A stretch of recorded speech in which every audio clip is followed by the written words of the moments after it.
وقال الذين أوتوا العلم درجات وقال تعالى اقرأ باسم ربك الذي خلق صدق الله العظيم.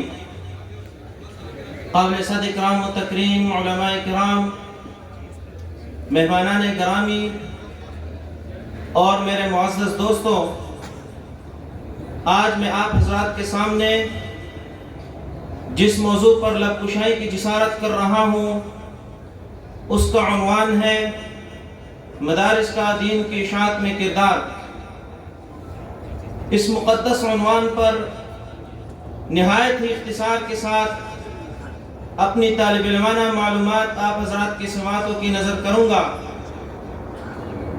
شہرائے علم کے رفیقوں، مدرسہ آج کی چیز نہیں، مدرسہ اتنا ہی پرانا ہے جتنا کہ اسلام پرانا ہے. جس دن غار حرا کی خلوتوں میں حضرت جبریل علیہ السلام سب سے پہلی وحی اقرأ باسم ربک لے کر نازل ہوئے، وہیں پر یہ مدرسہ بھی قائم ہوا. پھر یہ مدرسہ غار حرا سے مکہ مکرمہ دار ارقم میں منتقل ہوا اور دار ارقم سے مدینہ منورہ صفہ کے چبوترے پر منتقل ہوا، جہاں معلم کائنات صلی اللہ علیہ وسلم پڑھانے والے ابو بکر، عمر، عثمان و علی، طلحہ، زبیر، عبداللہ ابن مسعود اور خالد بن ولید رضوان اللہ تعالی علیہم اجمعین جیسے پڑھنے والے، اس کائنات میں حضور جیسا استاد کوئی نہیں آیا، صحابہ جیسا شاگرد کوئی نہیں آیا. میرے دوستو، غور کرو، عام طور پر ایک ادارہ ایک قسم کے لوگ تیار کرتا ہے. میڈیکل کالج ڈاکٹر تیار کرے گا، وکیل نہیں. لا کالج وکیل تیار کرے گا، ڈاکٹر نہیں. ایگریکلچر یونیورسٹی زراعت کے ماہرین پیدا کرے گی، ڈاکٹر نہیں.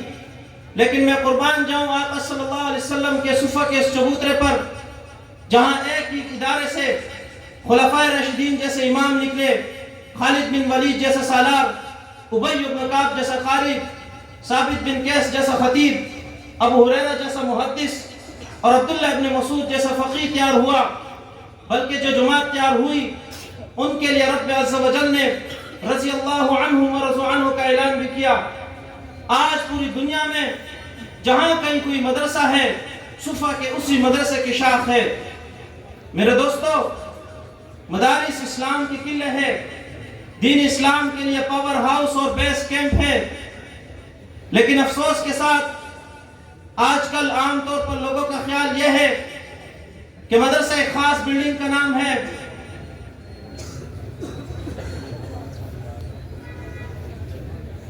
مدرسہ ایک خاص بلڈنگ کا نام ہے، مدرسہ ایک شاندار عمارت کا نام ہے، مدرسہ مزین و مکیف درسگاہوں کا نام ہے.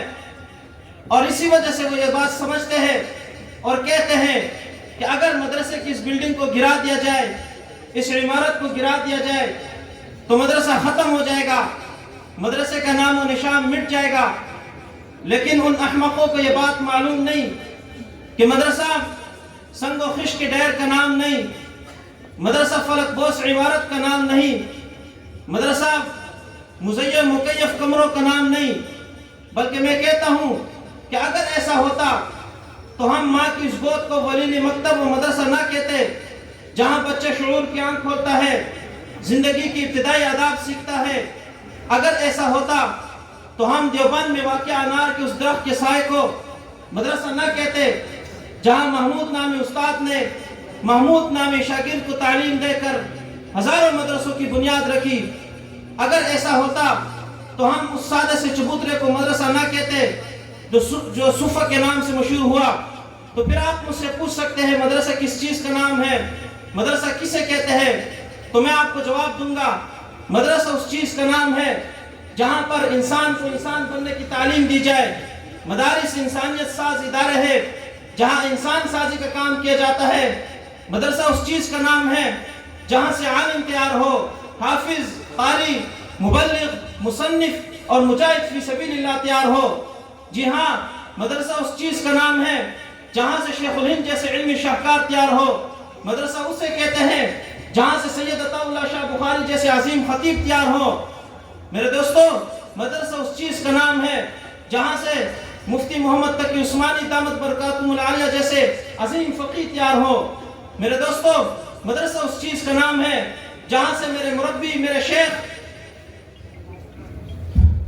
میرے استاد محترم،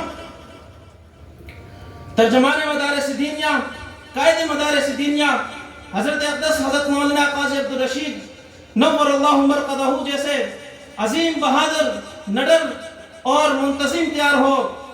اگر یہ شخصیات اور مقاصد خس و خاشاک سے بنے ایک جھونپڑے میں تیار ہو تو مدرسہ ہے، صحرا کے سناٹوں میں تیار ہو مدرسہ ہے، شہر کے ہنگاموں میں حاصل ہو مدرسہ ہے، اور اگر یہ شخصیات اور مقاصد بلند و بالا عمارتوں میں زندگی کی تمام تر سہولیات کی موجودگی میں بھی حاصل نہ ہو، وہ مدرسہ نہیں، وہ تصنع ہے، ریاکاری ہے، وہ دھوکہ ہے۔ میرے دوستو آج معاشرے میں جو دین موجود ہے یہ برکت ہے انہی دینی مدارس کی۔ مدارس کی قوت پوری دین کی قوت ہے اور مدارس کی کمزوری پوری دین کی کمزوری ہے۔ آج مدارس دینیا پوری دنیا کفر کی آنکھ کا کانٹا بنے ہوئے ہیں اور وہ ان کا گلا گھونٹنا چاہتے ہیں، لیکن وہ اپنے ناپاک عزائم میں آج تک ناکام ہے اور انشاءاللہ صبح قیامت تک ناکام رہیں گے۔